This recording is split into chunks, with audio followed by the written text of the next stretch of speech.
신약성경 259면 로마서 15장 1절부터 4절까지의 말씀입니다.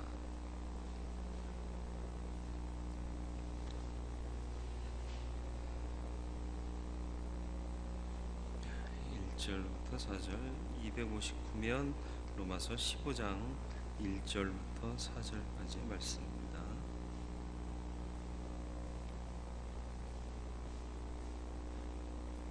한 절씩 교독하겠습니다. 믿음이 강한 우리는 마땅히 믿음이 약한 자의 약점을 담당하고 자기를 기쁘게 하지 아니할 것이라.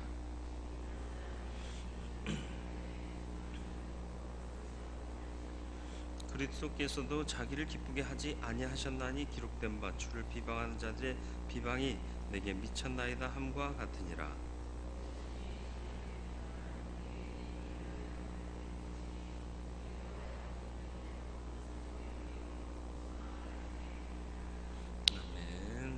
기도하겠습니다. 주님, 오후 시간에도 주의 말씀을 사모하고 주 은혜를 사모하여 모였사오니 말씀 들을 때 하늘의 신령한 은혜를 다 받는 귀한 은총 있게 하여 주시옵소서.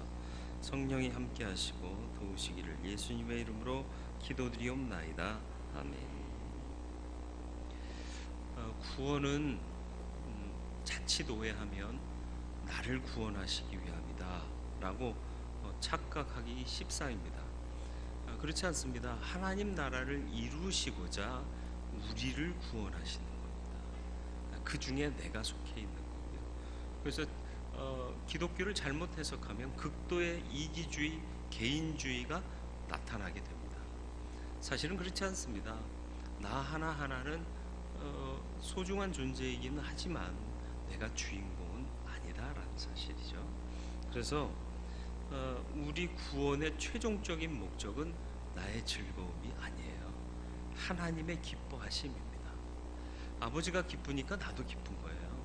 가장이요 맨날 우울해가지고 맨날 신세 타령이나 하고 그러면 가족들이 기쁠까요? 아니요, 안 기뻐요. 그런데 아버지가 늘 긍정적으로 즐거워하시면서 애가 좀 점수가 낮아도 괜찮아, 아빠는 더 낮았다 그러면서 격려해주고 그러면 또 감사하잖아요. 그렇죠? 애가 나의 과거를 모른다고 너 인만 엄마 닮아가지고 머리가 이거 뭐냐, 이 머리 나쁘다고 그러면 안 되죠. 그래서 결국 우리의 구원은 하나님의 기쁨을 위한 일이고 나가 아니라 우리를 위한 것이다. 그래서 우리가 사는 이 세상은 그 천국을 위해 준비하는 세상이잖아요. 천국을 예비하고 준비하는 세상이에요. 그래서 이 세상에 사는 동안 내가 연습해야 될 게 있습니다. 그게 뭐죠? 경건을 연습해야 되는데 그 경건이 뭐냐? 나를 비워내는 거예요. 나의 욕심 덜어내는 거 연습해야 돼요. 아까워도 드리는 연습해야 되고요. 힘들어도 모이는 연습해야 돼요. 왜? 내 기쁨, 내 편함, 나 안위, 그게 목적이 아니라 나를 통해 하나님이 기뻐하시는 일을 해야 되기 때문에요. 아버지가 기쁘려면요, 자식들이 좀 피곤해야 될 수도 있어요. 공부 좀 열심히 해서 좋은 성적 갖고 오면 아버지 기뻐하시잖아요. 아빠가 심부름 시키면 네 하고 달려가야 아빠가 기분이 좋잖아요. 아빠 나 피곤해, 아빠가 갔다 오면 안 돼. 이러면 지금 그렇죠? 할 말이 없어요. 그러니까 내가 좀 피곤하더라도 아버지를 기쁘시게 하는 삶을 준비하고 그 삶을 실천해서 천국을 미리 준비하는 것이 바로 우리의 현재 인생이다라는 사실을 잊지 마세요. 여기가 본질이라고 많이들 착각하시고 내가 중심이라고 착각하기 때문에 이기적이면서 내놓지 않고 헌신하지 못하고 내 중심의 가치로 모든 걸 판단하고 그런 일들이 횡행해요. 그러니까 자꾸 교회가 인간화되는 거예요. 세속화되고. 그렇지 않습니다. 주인은 하나님이시고요. 하나님이 받으실 만한 믿음의 삶을 사는 것이 우리에게 유익합니다. 그래서 먼저 그 나라와 그 의를 구하라. 그러면 필요한 것은 채워주시겠다. 이렇게 약속하는 거예요. 그러니까 먼저 그 나라와 그 의를 구한다는 게 뭐예요? 위대한 가치, 하나님을 기쁘시게 하는 일, 여기에 충성하면 하나님이 우리로 걱정하고 괴로워하고 그렇게 살지 않도록 하나님의 기쁨을 우리에게도 주시는 그 축복의 역사가 이어질 것이다라는 얘기죠. 이런 일은 인간의 의지로 되는 게 아니죠. 하나님의 능력으로 되는 일입니다. 그래서 끊임없이 기도해야 하는 것이 바로 그리스도인의 삶이고요. 이 은혜를 얻고자 기도해야 하는 것이죠. 로마서 10장 13절에 보면 사도 바울이 이렇게 말씀합니다. 누구든지 주의 이름을 부르는 자는 구원을 받으리라. 주의 이름을 부른다는 게 뭘까요? 여러분, 주의 이름을 부른다는 게 뭐예요? 주님의 이름을 부른다라는 의미를 좀 깊이 생각해 보시길 바라요. 단순히 예수 그리스도시여 이렇게 하는 게 주의 이름을 부르는 걸까요? 어디에서든지 주의 이름이 불려지게 하는 거예요. 내 입술로 그분의 이름을 영화롭게 드러내는 거예요. 그걸 주의 이름을 부른다라고 얘기를 하고 있는 거예요. 어디서나 예수 그리스도의 이름을 존귀하게 만들고 그것을 고백하고 드러내고 표현하는 그 사람이 구원을 받는다, 그 얘기예요. 그런데 우리 인간은 주의 이름을 부르기보다는 나의 이름을 부르잖아요. 나의 이름을 내고 싶어 하잖아요. 그게 바벨탑 사건의 동인이기도 하잖아요. 우리는 아직도 사실은 내가 인정받기를 더 원하고 내가 했다라는 얘기를 하기를 더 원하고 그렇게 살아가고 있는 거죠. 희생하고 헌신하라고 그러면 아니 왜요? 김 집사 놔두고 왜 저를 시키시나요? 이 나이에 제가 꼭 해야 되나요? 이런 생각들 갖지 않습니까? 그러지 말아야 된다는 거예요. 하필이면 접니까? 아니라는 거죠. 감사합니다.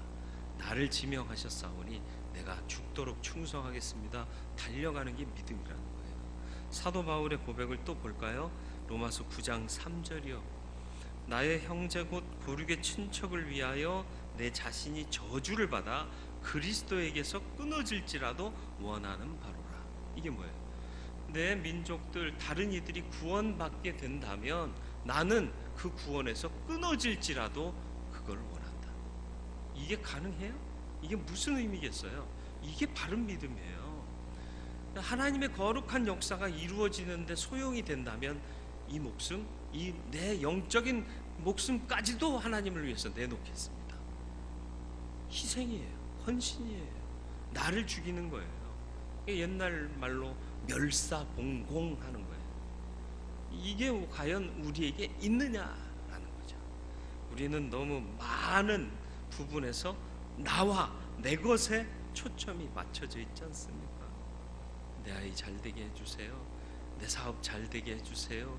내 가정 지켜주세요. 이게 거의 우리 주된 기도의 내용 아닙니까? 하나님의 나라가 이루어지게 하옵소서. 안 해요. 잘 안 해요. 하나님의 의가 이 악한 세대 가운데 나타나게 하여 주옵소서. 그렇게 기도하고 계신가요? 개인적 기도할 때 꼭 하세요. 하나님, 이 나라가 왜 이 모양 이 꼴이 됐습니까? 하나님 어떻게 하면 될까요? 우리가 정신 차리게 해주시고 또 하나님의 은혜가 다시 이 나라를 주장하셔서 다들 하나님 두려워하고 정말 헌신하고 충성하는 자들이 많아지게 해주옵소서. 기도해야 될 것입니다. 남들은 어떠든지 나는 구원받으면 땡, 이런 생각은 버려야 한다는 거죠. 사도 바울의 말을 좀 이해하기 쉽게 좀 번역하면 이렇게 될 수 있어요. 하나님, 제 구원은 신경 쓰지 마시고요. 하나님 하시고자 하는 계획대로 하세요. 저는 그래도 족합니다. 이런 뜻이에요. 내가 끊어질지라도, 무슨 뜻이에요? 그 얘기 아닙니까? 바울은 내가 구원의 목적이 아님을 알았다는 거죠. 우리가 구원의 목적이다. 그리고 하나님의 기뻐하심이 이 믿음의 본질이다라는 사실을 인정했습니다. 여러분 찬양하시나요? 빛이 없어도 빛이 없어도 환하게 다가오시는 주 예수 나의 당신이여. 음성이 없어도 똑똑히 들려주시는 주 예수 나의 당신이여. 당신이 있으므로 나도 있고 당신의 노래가 머물므로 나는 부를 수 있어요. 주여, 꽃처럼 향기 나는 나의 생활이 아니어도 나는 당신이 좋을 수밖에 없어요. 주 예수 나의 당신이여. 참 주님 먼저, 주님 영광, 나는 향기롭지 않아도, 그렇지 않습니까? 그리고 당신이 있으므로 내가 존재합니다 고백하고 있잖아요. 2절 가면요 더 노골적입니다. 2절의 가사는 나는 없어도 당신이 곁에 계시면 나는 언제나 있습니다. 나는 있어도 당신이 곁에 없으면 나는 언제나 없습니다. 내 존재는 주님으로 말미암음입니다. 주님 없이는 나의 존재 아무 의미 없습니다 고백하고 있는 거예요. 그런데 우리는 반대로 내가 중심이 되고 주님이 장식품이 돼요. 그런 삶을 살 때가 많지 않나요? 좀 돌아보며 내 믿음을 바로 잡아야 할 줄 믿습니다. 그렇지 않으면 세상에 널브러져 있는, 널려 있는 그 똑바르지 않은 그리스도인들과 다를 바가 없는 거예요. 이 이름은 그리스도인이라 하되 믿음으로 살지 못하는 그들과 분별될 수 없다라는 얘기입니다. 천국은 주의 이름의 세계입니다. 인간은 죽을 때까지 자기 가치를 포기하지 못하고 살아가는 딜레마를 갖고 있습니다. 과연 그렇다면 아무도 구원받지 못하느냐? 아니다라는 거예요. 터닝 포인트가 있어요. 터닝 포인트를 하나님께서 허락하시기를 기도하시길 바랍니다. 베드로의 터닝 포인트는 언제였습니까? 다굴던 그 시간이 베드로의 터닝 포인트였습니다. 주가 어디로 가시든지 나는 주를 따르겠습니다. 자신 있게 얘기해요. 내가 가겠습니다. 그래도 내가 수제자인데 해야 되지 않겠습니까? 내가. 그런데 그 내가 허무하게 무너져 버린 때가 언제예요? 네가 닭 울기 전에 나를 3번 부인하리라 그랬는데 닭이 울었어요. 불현듯 생각났어요. 아니, 하나님이 생각나게 하신 거예요. 봐라 임마, 너라는 존재가 이 모양이다 임마. 그러고는 뭘 따르겠느냐? 무너진 거예요. 무너졌습니다. 예수의 은혜를 받고 예수의 컬링을 받고 베드로가 따라 나섰을 때를 생각해 보세요. 얼마나 겸손했습니까? 나는 죄인이로소이다. 나를 떠나소서. 나에 대한 부인이 있었어요. 그런데 주님과 좀 다니다가 수제자의 위치에 오르니까 베드로가 타락한 거예요. 여러분, 나 처음 믿은 그 시간 귀하고 귀하다 왜 찬양하는 줄 아세요? 처음엔 다 순수해요. 거의 대부분. 물론 나쁜 놈도 있어요. 우리 중에는 모르겠어요. 그런데 대부분 처음은 순수해요. 그러니까 잊어버리고 살고 있는 내가 보니까 그 처음 믿은 그 시간이 너무 귀하다는 말이죠. 우리는 믿음을 발전시킬 사람들이 아니에요. 처음 믿은 자리로 돌아가야 할 사람들입니다. 가장 아름다운 교회의 이상형은 어디에 있는 줄 아세요? 초대교회에 있는 거예요. 그러니까 교회는 발전하면 타락하는 거예요. 돌아가야 순수를 지키고 성결할 수 있는 거예요. 초대교회의 모습이 끊임없이 이어져야 그게 건강한 교회가 되는 겁니다. 오늘날 교회 너무 발전했지 않습니까? 네? 성가대 하고 싶어도 우리는 안 하려고들 하지만 큰 교회 가봐요. 하려고들 다 하는데 가리려고 오디션 보잖아요.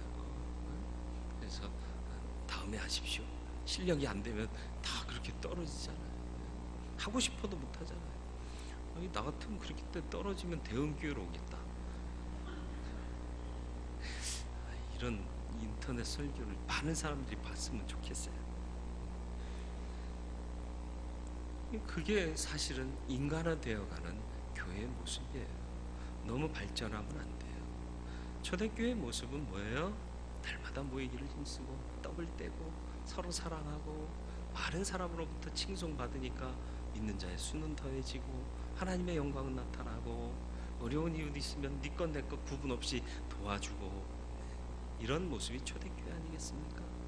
말씀과 기도에 전혀 힘쓰고 또 목회자들이 다른 일에 바쁘니까 그건 저희가 할게요. 집사들 세워가지고 집사들이 담당하고, 주의 종들은 기도하고 말씀 전하는 일에만 전무하십시오.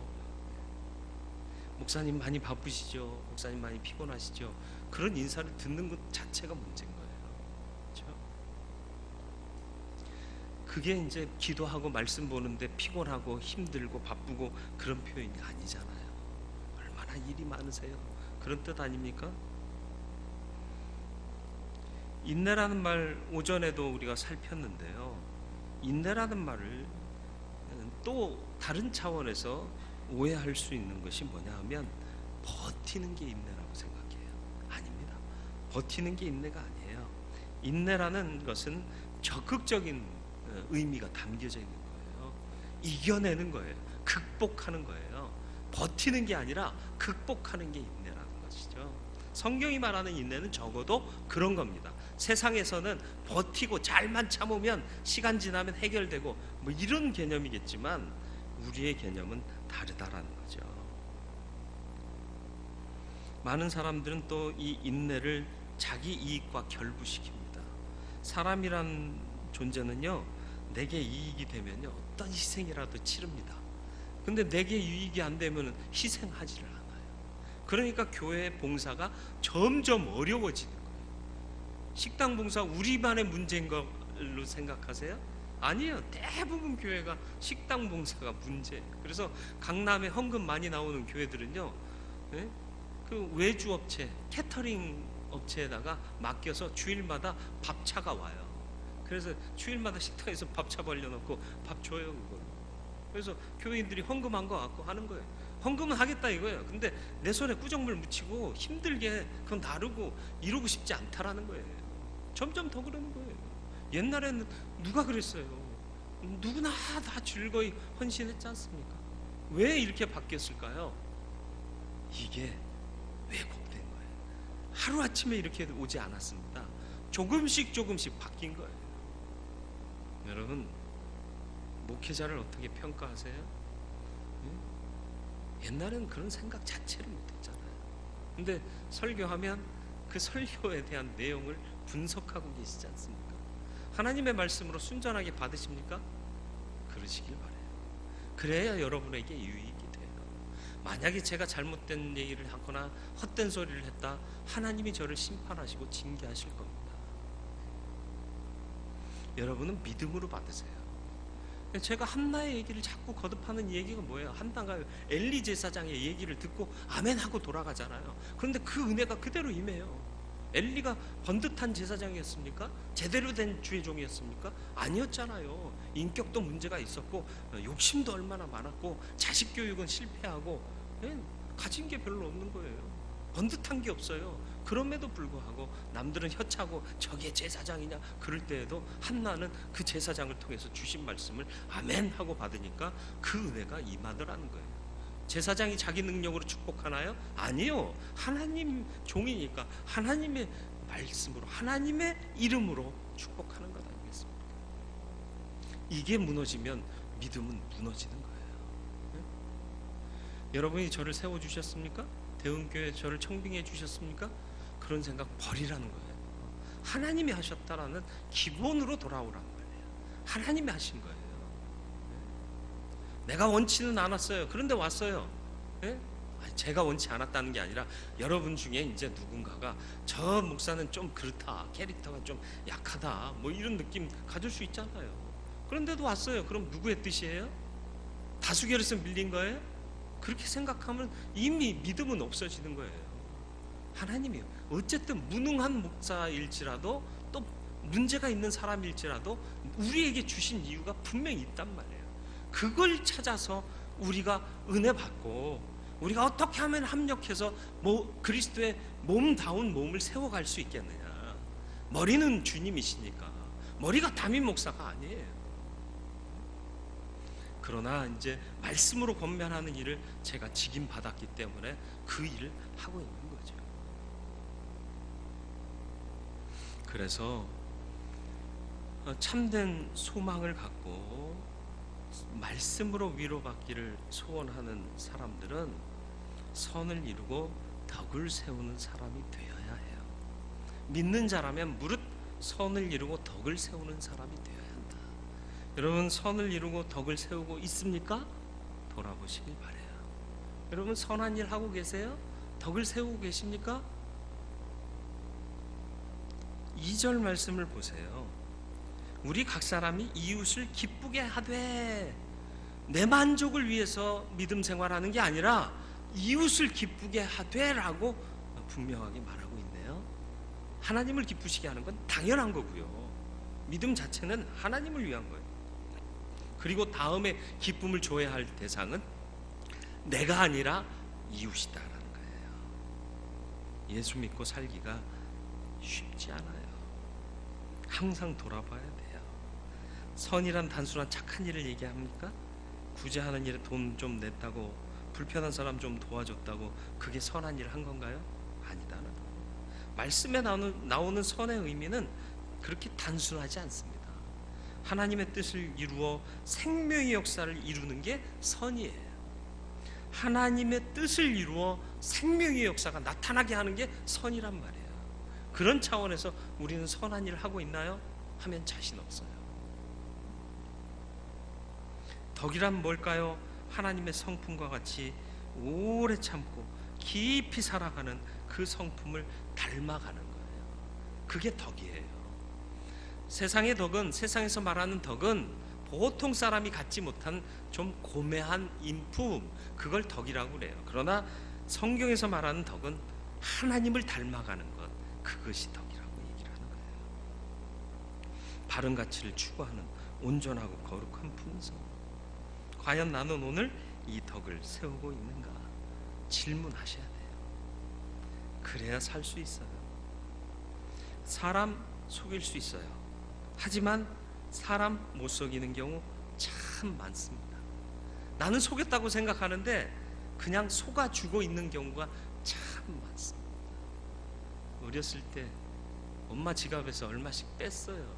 엄마가 모르는 줄 알았어요. 다 알아요. 엄마가 바보가 아니거든요. 가정에서만 그런가요?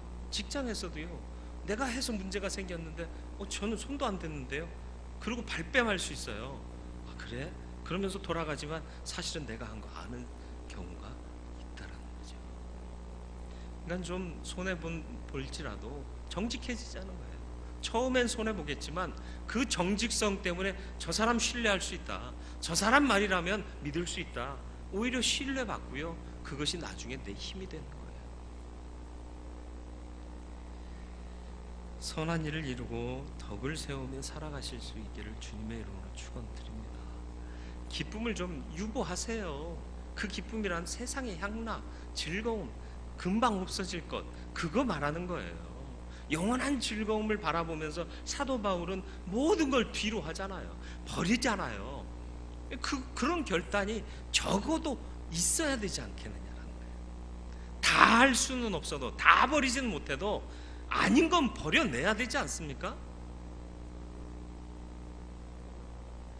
교회를 통해서 얻을 수 있는 건 얻으려고 하고, 이미 갖고 있었던 건 또 안 버리려고 하고.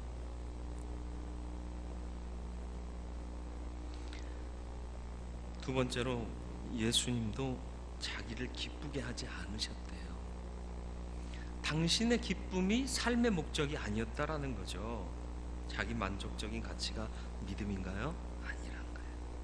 예수를 따름이 바른 믿음이에요. 왜? 예수가 자기 기쁨을 위해서 살지 않으셨기 때문에 그렇습니다. 그런데 그 예수께서 우리의 주님이요 선생이 되셔서 말씀하시고 교훈하셨기 때문에 우리는 그것을 본받아야 한다라는 거죠. 성경의 기록 목적을 분명히 하고 있습니다. 오늘 본문의 4절 말씀을 보죠. 무엇이든지 전에 기록된 바는 우리의 교훈을 위하여 기록된 것이니 우리로 하여금 인내로 또는 성경의 위로로 소망을 가지게 함이니라. 인내는 그냥 참는 게 아니라고 그랬고요. 더 귀한 가치를 바라봄으로 과감히 버리는 작업이 인내하는 믿음인 것입니다. 저와 여러분들이 이미 주어진 말씀, 기록된 말씀을 통하여서 교훈받고 그 모습을 따라 사는 참 그리스도인이 되시기를 주님의 이름으로 축원을 드립니다. 선을 이루고 덕을 세우는 삶을 살아갈 수 있기를 바랍니다. 우리의 가치를 바로 알고 이웃을 기쁘게 함으로 생명의 능력을 체험하게 되기를 축원합니다. 예, 전도하라는 얘기예요. 고상하게 얘기했지만 단순하게 얘기하면 재미없잖아요. 예, 이게 뭔가 전도하는 거예요. 어디서나 예수의 이름을 드러내는 거예요. 예수의 이름이 생명이단 말이죠. 당신 이 이름 받아야 된다. 이 생명 받아야 된다. 예수의 이름을 드러내는 거죠. 또 예수를 닮는 그리스도인 되어야 합니다. 성경이 가르치는 바 참된 인내를 통해 보다 더 나은 가치를 추구하는 그리스도인이 되는 저와 여러분들이 되기를 주님의 이름으로 축원을